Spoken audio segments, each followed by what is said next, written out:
Hello, I'm Jeremy, and welcome to another episode of Jeremy U's RevUs.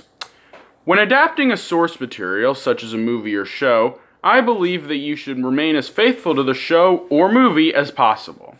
However, sometimes you can take a source material, change stuff around, and make it into something even better.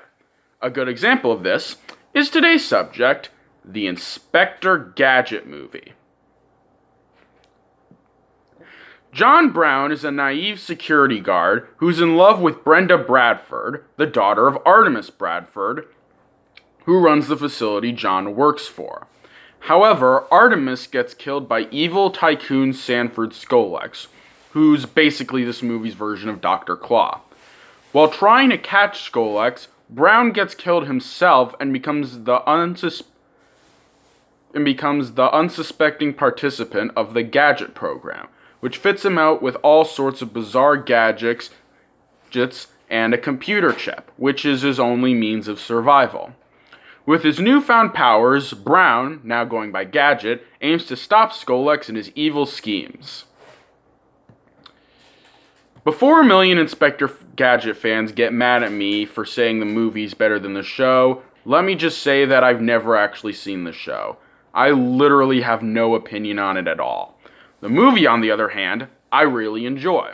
Why? Well, for starters, the film improves the characters from the show and adds fun new ones. First, Gadget. While I do admit that Matthew Broderick is off at times as Gadget, he does do a fairly good job of adding his own spin on the character. He's kind, passionate, determined, and flawed. The film does a good job of taking a two-dimensional, idiotic blunderhead and turning him into a competent, enjoyable, and likable character. Next is Sanford Skolex.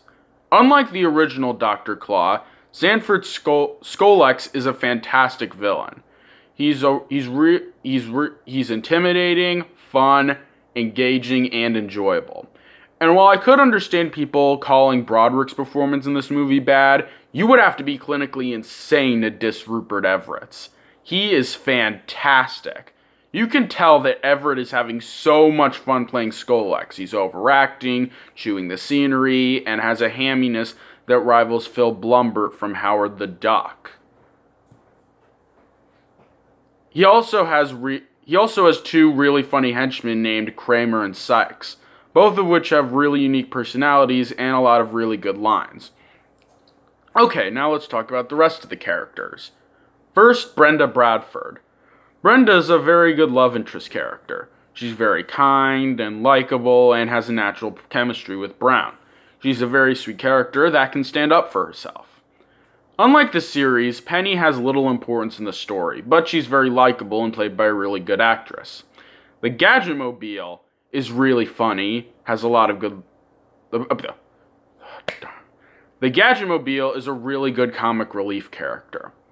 While he's nowhere near as good as Drop Dead Fred, the Gadget-mobile is really funny, has a lot of good lines, and is played wonderfully by D.L. Hughley. There's also a police chief character who's really funny, mainly because he's played by Dabney Coleman, one of the most underrated comedic actors ever.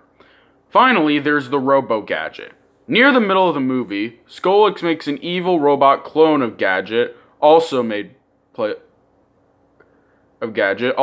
by Matthew Broderick. And he is one of the funniest characters in this movie. Matthew Broderick is so bad at being hammy that his performance as Robo-Gadget comes off as enjoyably awful.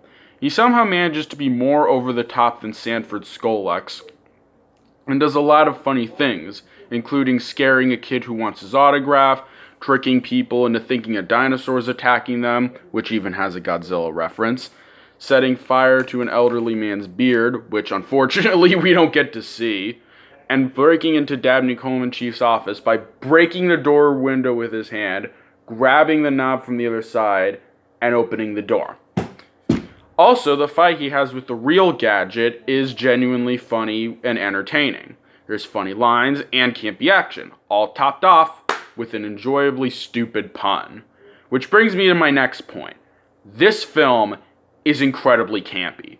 The action is silly, the jokes are hilariously stupid, and the special effects, while fake looking, do a good job of capturing the silliness of the Inspector Gadget movie. Finally, I really like the changes that this film makes to the Gadget series. Like I said before, I have no opinions on the show, but based on what I've seen from both, I just prefer the original. Characters are more interesting and fun, it's just more enjoyably campy, and the hero and villain are three-dimensional, interesting, and enjoyable characters, instead of boring cartoons that have as much personality as a pet rock. In conclusion, while it fails at being a faithful adaptation of the beloved cartoon series, the Inspector Gadget movie succeeds at being an enjoyably campy superhero film. I can definitely see why a lot of people hate this movie, as it's as faithful to the original Inspector Gadget series as Conan the Barbarian and Conan the Destroyer are to the Robert E. Howard books, and not everyone can get into the film's campy tone and silly special effects, but nevertheless it's a fun and enjoyable experience. If you're a fan of the Adam West Batman series, or any other campy superhero movie or show, you'd probably enjoy this film. But if you're expecting a live-action adaptation of the original Inspector Gadget series, you'd be better off with the sequel from 2003. That's all for now. Join me next time when I talk about an overhated movie sequel with revenge, Pat Morita, and an overacting Thomas Ian Griffith. See you then.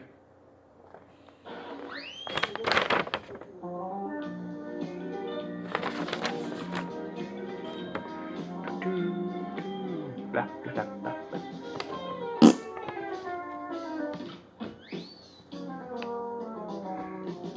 Beep, beep, beep, beep, beep, beep. Ba da ba da ba diddly dee diddly dee dee dee ba ba da ba diddly.